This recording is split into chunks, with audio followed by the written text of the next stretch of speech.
Je vais demander à notre orateur de ce soir, Guy Lepoultre, à venir ici.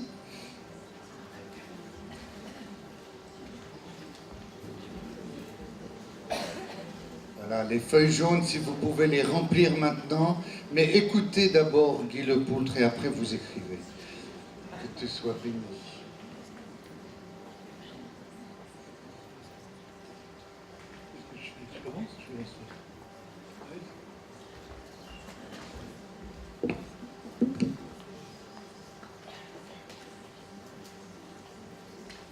Voilà, alors bonsoir à tous.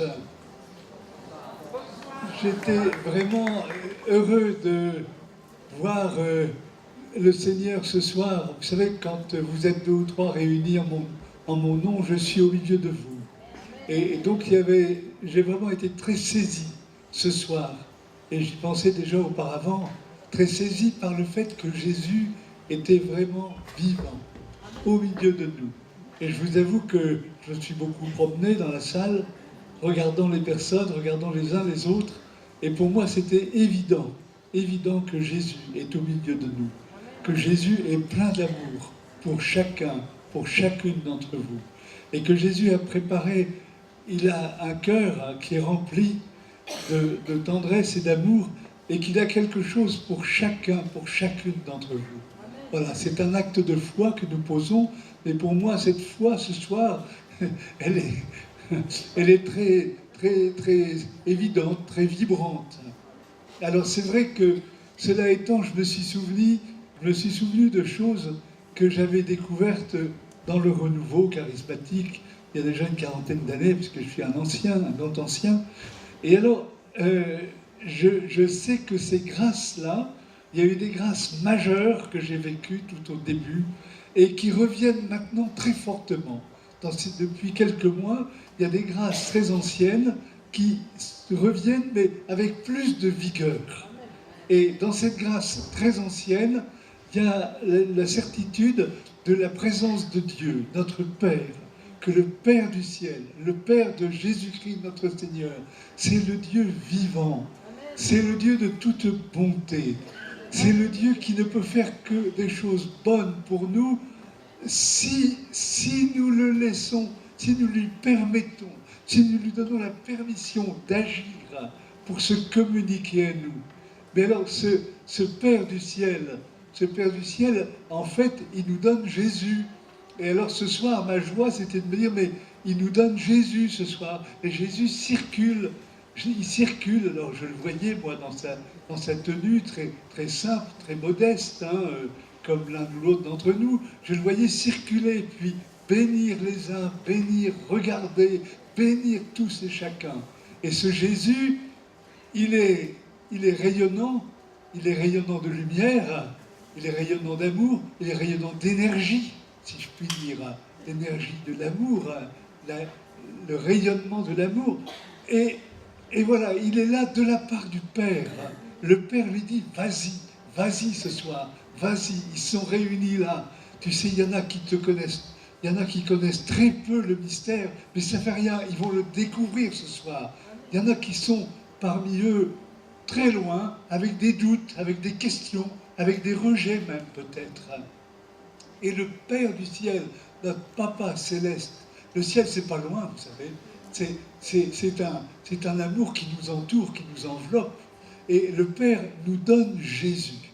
Jésus. Voilà ce que je veux vous dire ce soir, d'abord. Et je voudrais que la fin de notre soirée, et toute notre soirée ici, ce soit dans cette certitude que Jésus circule au milieu de nous et qu'il veut guérir. Il veut guérir, il veut consoler, il veut illuminer, il veut réveiller les cœurs.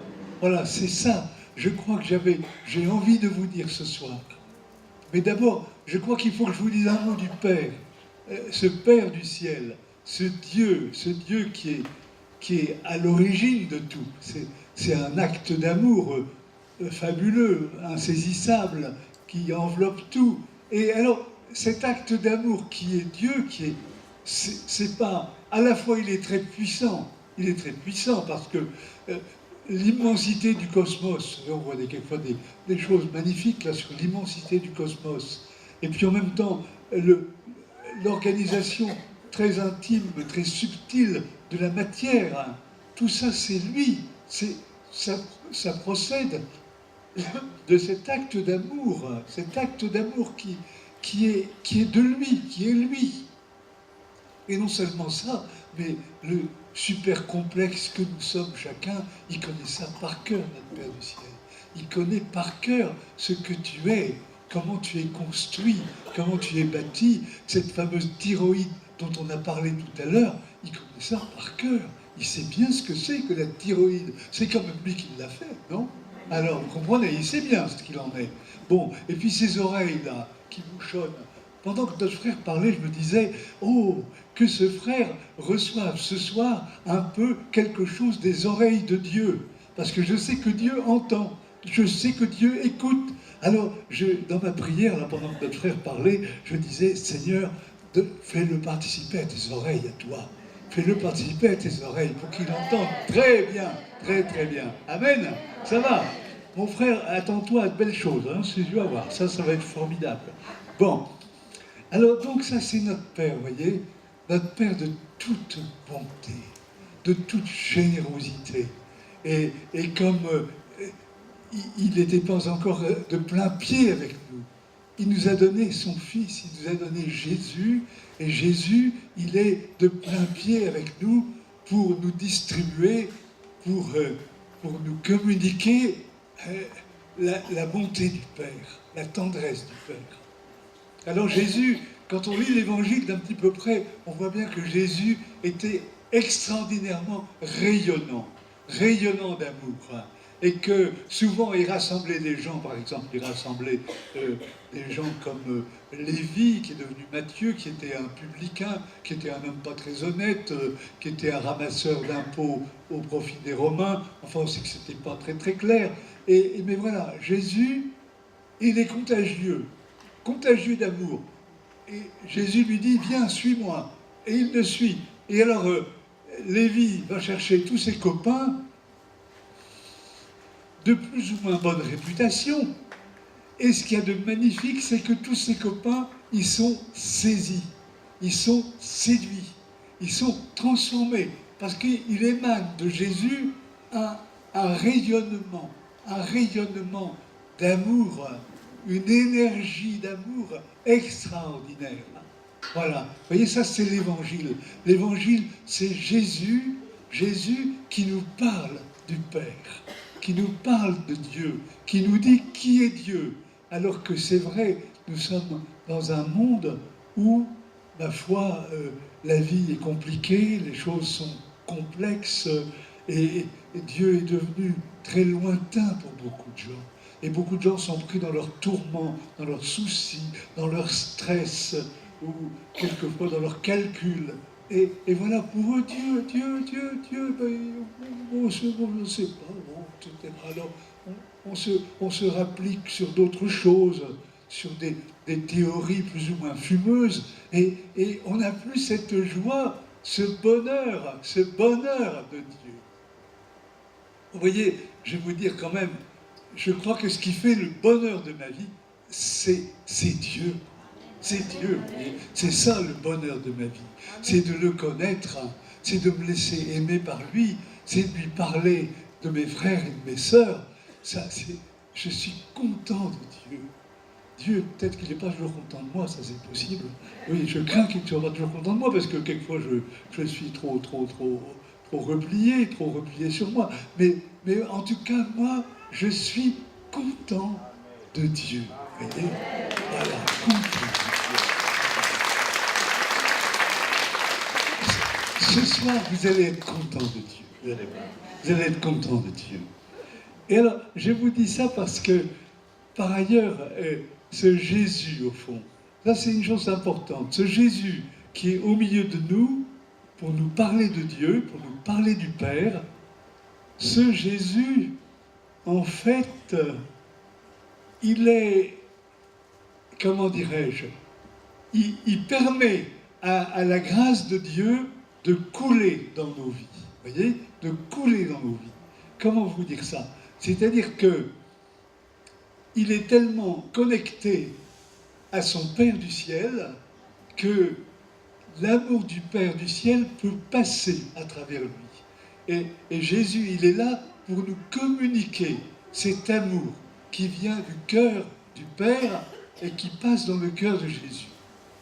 Mais alors, une chose qui est assez importante pour nous, vous voyez, c'est que Jésus, en fait, Jésus, il est Dieu, oui, mais enfin, il est homme, il vit son humanité, hein, il est l'un d'entre nous, il est notre frère aîné, comme il est dit dans l'Épître aux Romains en particulier, il est notre frère aîné. Alors, ce Jésus, eh bien, dans son humanité, il croit extrêmement, totalement dans l'amour du Père.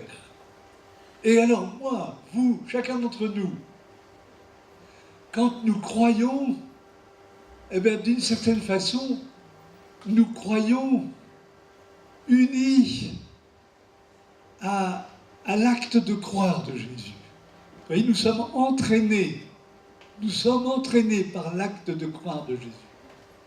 J'espère que je ne suis pas compliqué. Ce que je veux vous essayer de vous dire ce soir, c'est ça. C'est que Jésus, qui est au milieu de vous, il croit dans le Père, il croit aussi que c'est possible de vous guérir, que c'est possible de vous consoler, que c'est possible de vous transformer, peut-être de vous convertir. Voyez, et Jésus, il croit à cela. Et il veut nous entraîner dans son acte de croire. Il veut nous entraîner dans sa folle confiance. Voilà. Ça, c'est très important, vous voyez, que vous ne restiez pas, j'allais dire, sceptique. Vous voyez, prudemment sceptique. Non. Alors, en fait, pour prendre un texte très simple, vous voyez, du côté des hommes, eh bien, vous vous souvenez de cette scène du paralytique, hein, c'est dans l'évangile de Marc au chapitre 2. Alors, cet homme, ce paralytique, donc, il est bloqué, il est coincé, comme disait l'autre, n'est-ce pas, mon frère. Bon, et alors, il est coincé, mais parce que, au fond, on devine bien que c'est un homme qui est honteux de lui-même, qui a beaucoup de culpabilité, qui est clôturé sur lui-même. Et alors, il y a 4 gaillards, 4 amis qui disent « ça suffit, il y a Jésus qui est là à côté, on t'emmène voir Jésus, de gré ou de force. » Vous voyez, avec une conviction formidable, avec une foi magnifique, donc les 4 gaillards mettent le paralysé sur le brancard, et puis vous savez ce qui se passe, bon, on finit par passer par le toit, parce que c'est impossible d'entrer, il y a trop de monde, c'est pas possible. Voilà. Et donc ces 4 gaillards-là, qu'est-ce qu'ils croient? Eh bien, ils croient que Jésus, il faut absolument le toucher, il faut absolument le rencontrer, non seulement le voir, mais il faut le toucher. Alors allez, on dégage le toit, on ouvre le toit, on fait une ouverture, on descend le brancard, je ne sais pas comment ça se passe, enfin, toujours, le brancard descend au milieu de la maison, et voilà, ça y est, il est auprès de Jésus. Donc vous voyez, ces 4 hommes croient que Jésus, il est le canal de l'amour. Le canal de l'amour. C'est lui qui va guérir notre copain. C'est lui qui va guérir notre copain. Alors donc, voilà, il faut que notre copain touche Jésus. Il faut que notre copain voie Jésus. Alors après ça, c'est vrai que c'est un peu mystérieux, parce que Jésus, en fait, prend son temps et il commence par lui dire « Ami, mon enfant, il est dit même, c'est beau, c'est très tendre. Mon enfant, tes péchés sont pardonnés. » Ah bon? Mais on n'a pas parlé de péché jusqu'ici. Oui, mais Jésus, il a les yeux du cœur. Et Jésus devine que cet homme-là, ce paralysé, il est d'abord paralysé du cœur, paralysé de l'âme, qu'il est recroquevillé sur lui-même, qu'il est recroquevillé dans ses révoltes, dans ses rêves mauvais, etc. Alors tes péchés sont pardonnés. Et une fois que les péchés sont pardonnés, bon, et bien maintenant, écoute, lève-toi et marche. Voilà, mais d'abord, vous voyez, Jésus touche le cœur. Il touche le cœur, il a envie de toucher notre cœur ce soir. Peut-être qu'il y en a parmi vous qui se sentent le cœur lourd, le cœur encombré, le cœur culpabilisé, peut-être bien. Et bien Jésus dit, attends, ce soir je suis là, tu sais, je vais toucher ton cœur, si tu veux bien. Tu vas voir, tu vas être libéré. Et puis après ça, je te toucherai ton corps. Je te guérirai ton corps, si tu veux bien. Voilà. Alors, ce qui est intéressant pour nous ce soir, vous voyez, et je parle surtout ici pour les équipiers de prière. Il y a plein d'équipiers de prière qui sont là. Et donc, les équipiers de prière, c'est important que vous ayez la foi comme ces 4 copains-là, ces 4 amis, vous voyez. Vous ayez une foi extraordinaire pour dire ce soir, tout à fait cessante, nous voulons aider nos frères et sœurs qui sont ici, qui sont en demande, nous voulons les aider à toucher Jésus, à voir Jésus qui est au milieu de nous. Jésus, merci parce que tu es au milieu de nous. Jésus, je crois que tu es au milieu de nous maintenant. C'est ma foi la plus profonde. Jésus, nous sommes réunis en ton nom. Tu circules, là. Évidemment, je te repère pas tellement bien, exactement, mais je sais que tu circules au milieu de mes frères et sœurs. Je sais que tu es là, Jésus. Merci, Jésus. Voilà. Ça va, oui? Alors peut-être une deuxième chose là-dessus. Une autre scène d'évangile. Vous voyez, c'est la scène de cette femme qui perd son sang depuis des années et des années, hein, et la femme hémorroïse, comme on dit. Alors c'est intéressant parce que elle a senti quelque chose, et elle, c'est sa démarche personnelle. Ce Jésus, elle voit que ce Jésus, il est là. C'est un homme au milieu des autres, hein. C'est un homme, oui, c'est un homme, quoi. Un homme au milieu des autres. Il s'appelle Jésus. Mais elle voit bien que ce Jésus, quelque part, il y a quelque chose qui passe à travers lui. Il y a quelque chose qui passe à travers lui. Il y a une sorte de qualité, d'amour, de force, d'énergie. Mais ça vient de plus grand que lui, ça vient de plus haut que lui. Alors la femme hémorroïse, il y a une foule énorme autour de Jésus, énorme.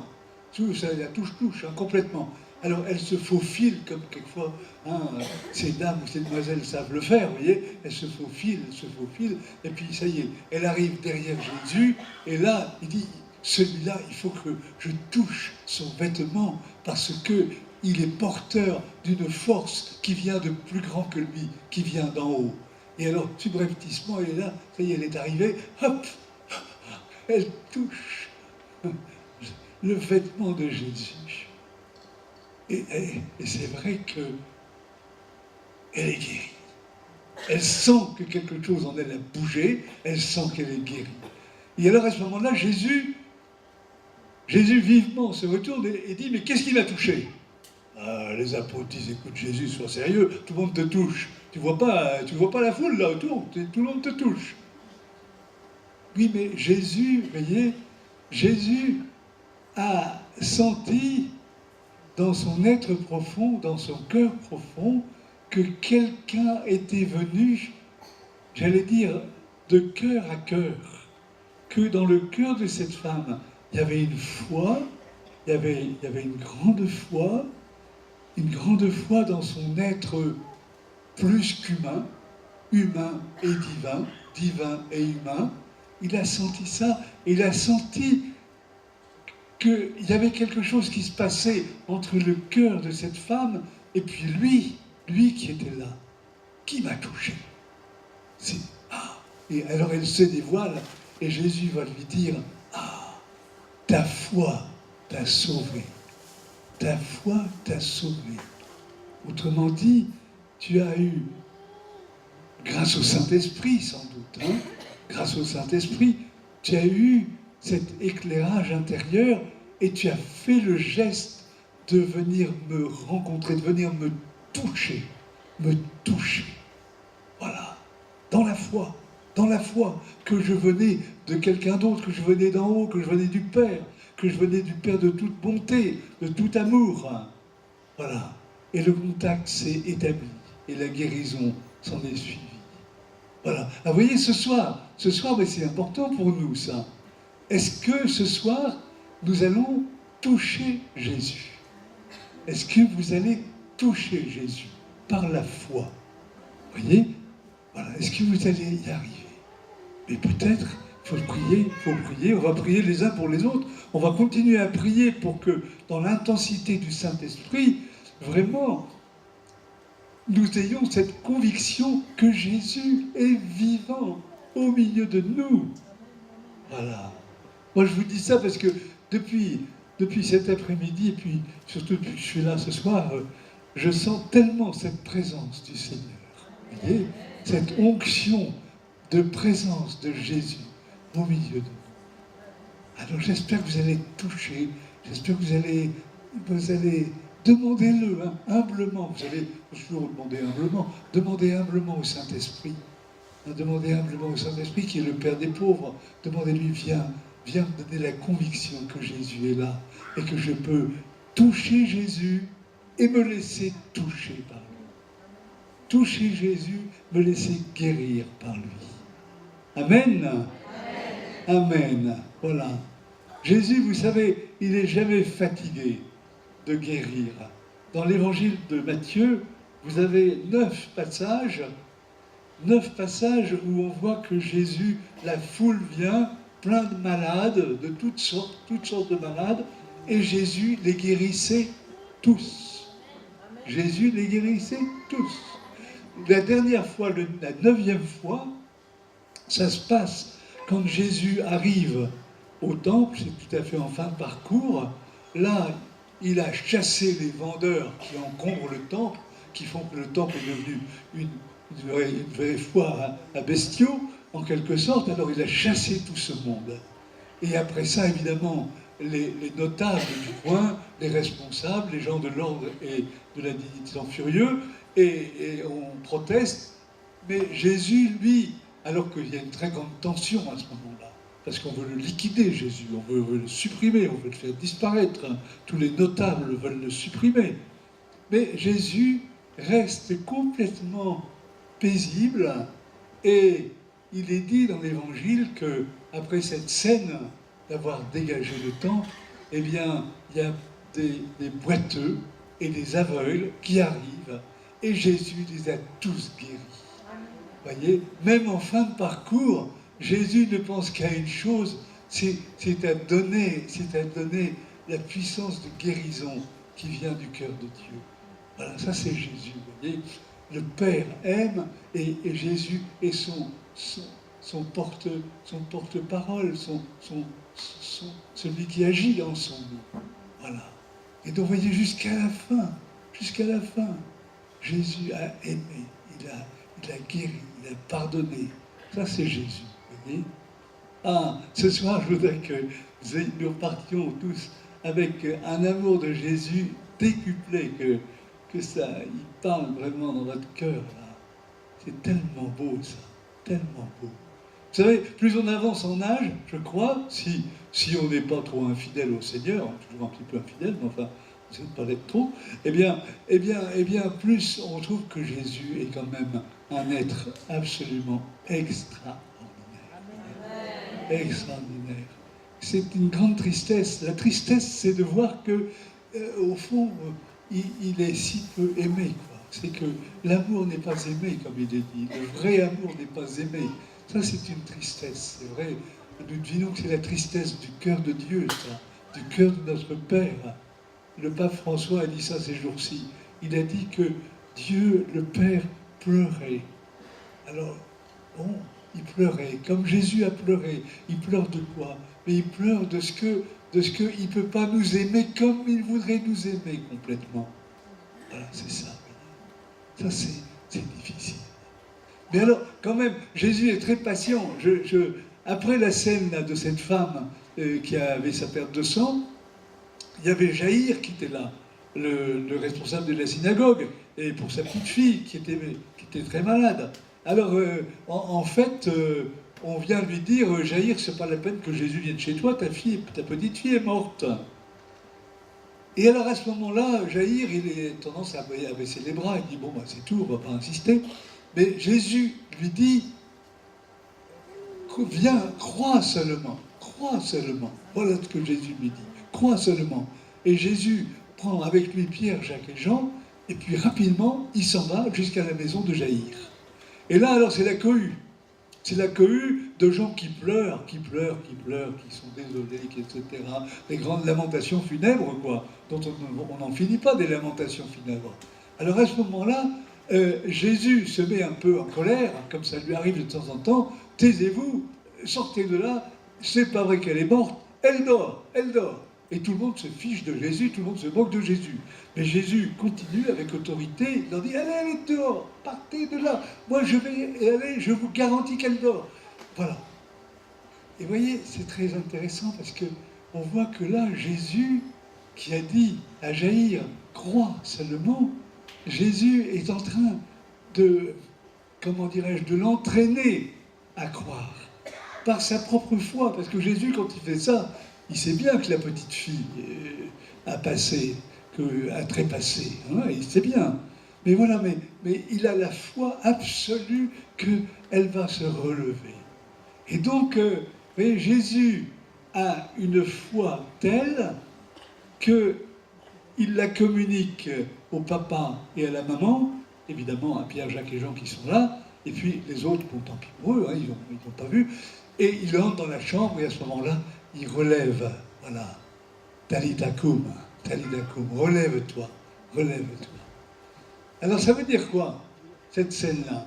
Ça veut dire que, vous voyez, devant un papa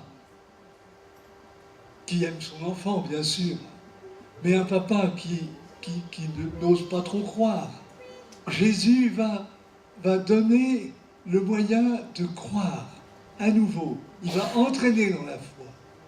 Voilà, c'est très émouvant ça. Donc nous demandons ça à Jésus ce soir, vous voyez, que Jésus nous aide à croire. Jésus, écoute, tu sais, hein, Jésus, je crois, mais viens en aide à mon peu de foi. Ça, c'est une des plus belles prières de l'Évangile, peut-être. Hein. Jésus, je crois, mais viens en aide à mon peu de foi. Vous voyez, je crois que c'est une prière qu'on peut dire tous les jours, ça, sans problème, il n'y a pas de risque. Vous voyez, je crois, mais viens en aide à mon peu de foi. Voilà. Et là, Jésus nous communique l'ardeur de son cœur d'homme, on va dire, hein, dans son humanité. Dans son humanité, Jésus croit absolument que tout est possible au Père, pourvu qu'on adhère à lui, pourvu qu'on lui fasse confiance. Voilà. Vous savez, Jésus ne joue jamais perso. Hein, c'est pas pour lui qu'il fait ça. C'est pas lui qui fait. C'est toujours le Père. Je regarde et le Père toujours travaille. Le Père toujours travaille. Et moi, je regarde le Père. Et ce que fait le Père, eh bien, il me donne de l'appliquer. Il me donne de le faire. Voilà. Vous voyez, c'est très intéressant, ça. Hein, Jésus, c'est le communicateur de l'amour infini de Dieu, de cet amour absolument fantastique de Dieu. Comprenez l'amour du Père, enfin, l'amour du Père. C'est le créateur de toutes choses, celui qui a fait ce fantastique univers. Mais le Père, c'est un génie absolument incroyable, inouï, quand vous pensez à toute la magnificence de la création, à l'extraordinaire construction de la création. Mais le Père, c'est un génie comme ça. Il ne peut pas y avoir de génie comme ça. Et donc, nous pouvons avoir confiance, et nous devons avoir confiance. Voilà. Et c'est pas un amour, c'est pas intellectuel, c'est un amour, vous voyez, qui fait exister le monde et qui voudrait tellement que nous soyons des fils et des filles heureux, des fils et des filles de bonheur, de bonheur. Ça va, oui? Vous êtes d'accord, là? Alors quand même, je dois dire... Ça va, oui. Je dois dire quand même qu'il y a quand même au moins je vais noter 3 blocages, vous voyez? 3 blocages qui font que notre Père du ciel et Jésus ne peuvent pas agir. Le premier blocage, c'est Nazareth. Faire Nazareth, voilà. Faire Nazareth, ça veut dire qu'à Nazareth, au fond, voilà, où Jésus a grandi, où Jésus a vécu, on ne peut pas quand même... c'est un garçon de chez nous, Jésus. Par conséquent, à Nazareth, on est sceptique. Jésus, bon, il fait des miracles, mais enfin, c'est quand même un gamin de chez nous. Voilà. Vous voyez? Alors, qu'est-ce que c'est le syndrome de Nazareth pour nous? Le syndrome de Nazareth aujourd'hui pour nous, c'est que nous sommes des vieux chrétiens, très habitués, on a toujours vécu dans l'église, très bien, plus ou moins bien d'ailleurs, ça dépend, hein, pratique plus ou moins, bon d'accord. Mais alors, vous savez, toutes ces histoires de guérison, hein, toutes ces histoires de délivrance, toutes ces histoires dont on parle maintenant, oui, oui, enfin voilà quoi. Hein. Ça s'est pas fait tellement chez nous, hein, ça s'est pas fait tellement dans la tradition antérieure. Donc écoutez, voilà, scepticisme. Vous voyez, le scepticisme. Le scepticisme, c'est le syndrome de Nazareth. Vous voyez, c'est des braves gens, hein. C'est des braves gens, pas plus avec les autres. Mais voilà, le syndrome de Nazareth. Alors, le deuxième syndrome, c'est celui des pharisiens. C'est celui des intellectuels, c'est celui des nantis, c'est celui des instruits. Alors là, c'est le syndrome d'une certaine suffisance, du jugement. Ce sont des gens qui sont dans le jugement. Voilà. Voilà les normes, voilà la vie telle qu'elle est, voilà les connaissances que nous avons, voilà, etc. Et on est installé dans cette suffisance, quelque part. Beaucoup de nos contemporains en sont là. Vous n'allez quand même pas croire à toutes ces histoires du Moyen-Âge. Vous n'allez quand même pas croire à tous ces trucs-là qui remontent à la nuit des temps. Enfin, qu'est-ce que c'est que tout ça? Vous voyez? Et donc, on est dans le jugement. Alors, le terrible, c'est que on peut être dans le jugement, vous savez, d'une façon savante, mais on peut être dans le jugement aussi d'une façon très élémentaire. Parce que on passe sa vie à se comparer aux autres, on passe sa vie à juger les autres, on passe sa vie dans sa tête à évaluer les choses, à codifier, avec pas mal de dureté de pensée, de dureté. Autrement dit, on n'est pas au niveau du cœur, on n'est pas au niveau de l'amour, vous voyez, on est au niveau de la tête qui juge et au fond qui condamne ou qui garde des rancunes, qui garde des contentieux, qui n'arrive pas à pardonner. Mais voilà, on a des comptes à régler, on a des comptes bien réglés, ou mal réglés d'ailleurs, ça dépend. Vous voyez, voilà, on est dans le jugement. Voilà. Eh bien, si on est dans le jugement, l'amour est empêché. L'amour est empêché. Voilà. C'est pour ça que c'est... Vous voyez, si on veut permettre à l'amour de Jésus, qui est au milieu de nous, n'oubliez pas, hein, prêt à agir, et à l'amour du Père qui est au milieu, qui est près de nous, qui donne à Jésus d'agir, eh bien, si on est dans le jugement, paf, on bloque tout. On bloque tout. Voyez. Si on est dans la rancune, si on n'arrive pas à pardonner, si on est dans l'espèce de catégorie, là, les gens sont mis dans des... Eh bien, voilà, on n'est pas dans l'amour. On n'est pas dans la fluidité. On n'est pas dans la fluidité de l'amour. Vous voyez ce que je veux dire? Voilà. Alors c'est pour ça que ce soir même, c'est peut-être important pour certains d'entre vous de se dire, mais oh là là là là là, je suis terriblement dans le jugement. Je suis coincé dans le jugement. Et peut-être que la guérison que vous avez à demander ce soir, c'est une guérison de cet ordre-là. Seigneur, je voudrais bien essayer de pardonner. Donne-moi le désir au moins de pardonner. Donne-moi le désir de ne plus juger. Donne-moi le désir d'être sensible à la beauté des êtres, d'aimer les personnes, d'admirer les personnes. Donne-moi ça, Seigneur, ce soir. Peut-être, voyez, peut-être ce soir, pour un certain nombre d'entre vous, peut-être pour moi aussi, c'est la guérison du cœur qui est nécessaire. La guérison du cœur. Voilà. Alors le troisième obstacle, c'est celui que nous sommes dans une société quand même un peu polluée, disons-le. Nous sommes dans une société polluée où, au fond,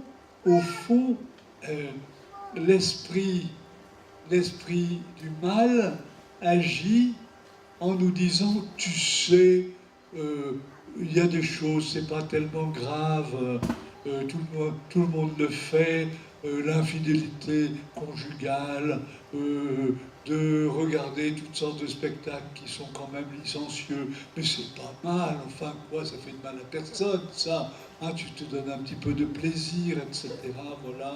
Donc vous voyez, mais je dis qu'à travers tout ça, nous le voyons bien, nous sommes dans une société qui est polluée parce que elle ne peut plus tellement avoir le goût de la beauté de Dieu, de la sainteté de Dieu. Vous voyez, c'est une société, et nous sommes nous-mêmes un peu pollués par ça, avec une sorte de désinvolture. De toute façon, Dieu est tellement bon, il va pardonner tout ça, ça n'a aucune importance. C'est vrai qu'il pardonne. Oui, mais il pardonne, mais il faut que je sorte de ma désinvolture. Il faut que je sorte de ma négation que quand même, ce que je vis là, ça n'est pas bon. Ça n'est pas bon parce que ça m'alourdit le cœur, ça m'alourdit l'intelligence, ça m'alourdit tout moi-même. Voilà, ça m'empêche d'être dans le climat de l'amour. Voilà, vous voyez, ça c'est un obstacle. Je crois qu'actuellement, nous avons des choses à vivre de l'ordre du nettoyage de nos vies. On m'a donné la tâche d'être exorciste dans le diocèse de Pau, je me trouve, et je vois bien que quand même, il y a beaucoup de personnes qui ont été polluées par un certain nombre de pratiques qu'elles ont eues. Et au bout d'un certain temps, c'est vrai qu'elles sont, ah là là, elles sont habitées par des esprits obsédants. Alors on dit en termes élégants, ce sont des addictions, mais derrière l'addiction, il y a souvent un esprit mauvais, un esprit impur, un esprit méchant. Vous voyez ? Et là, il faut travailler pour vivre dans le repentir, pas pour changer un peu de vie, et puis pour chasser les forces mauvaises qui sont là. Vous voyez, comme on voit plein de choses comme ça, le pays où était Jésus, la Galilée où était Jésus, ou d'autres pays comme la Décapole au temps de Jésus, étaient extrêmement pollués. Alors quand les apôtres étaient envoyés en mission, eh bien effectivement on voit qu'ils chassaient plein de démons. Voilà. Parce que c'était pollué tout ça, par des forces mauvaises. Voilà. Bon, ça c'est pour dire que, vous voyez, en face de ce que nous sommes, en face de l'immense proposition d'amour de notre Seigneur, de notre Dieu, de Jésus, qui est au milieu de nous, eh bien, ce soir, il faut que nous réfléchissions un peu pour dire, bon, attends, est-ce que je ne bloque pas l'action du Seigneur? Voilà. Est-ce que je ne la bloque pas? Alors, je termine en disant que c'était intéressant parce que quand Jésus envoie les apôtres, il les envoie toujours 2 à 2. Alors, je pense que et ce soir, vous verrez que les priants sont en binôme, comme on dit. Ils sont 2 à 2. Ça veut dire quoi? Ça veut dire que tout seul, on est quand même un peu fragile. Mais dès que vous êtes à 2 réunis en mon nom, je suis au milieu de vous. Et je pense que quand les apôtres étaient envoyés 2 à 2, ils se redisaient l'un à l'autre. Tu sais ce qu'a fait Jésus. Tu sais les délivrances qu'a fait Jésus. Tu sais quand il a chassé les démons. Tu sais quand il a guéri. Hein? Eh bien, nous pouvons faire la même chose. Et ils se confortaient l'un l'autre dans la foi. Ils se donnaient la foi l'un à l'autre. Voilà, on va faire comme Jésus. On va faire comme Jésus. Mais heureusement qu'ils étaient à 2 pour se le dire mutuellement, pour se conforter dans la foi. Voilà, ce soir on va vivre ça. Hein, tout à l'heure, on va avoir la prière. On va avoir la prière pour ceux qui le désirent. Voilà, pour que l'amour de Jésus, l'amour guérissant de Jésus puisse se répandre au milieu de nous. Voilà, et il y a des belles choses qui vont se faire ce soir, je crois. Hein? Amen. Amen. Voilà, peut-être quand même, avant ça, voilà, j'imagine que parmi vous, il y a peut-être des personnes qui se disent oh là là, je vis au fond des personnes qui sont un peu nouvelles, peut-être parmi nous, ou même anciennes, je ne sais pas. Oh là là, mais je suis très loin de Dieu. J'ai vécu très loin de Dieu. J'ai vécu loin de Jésus.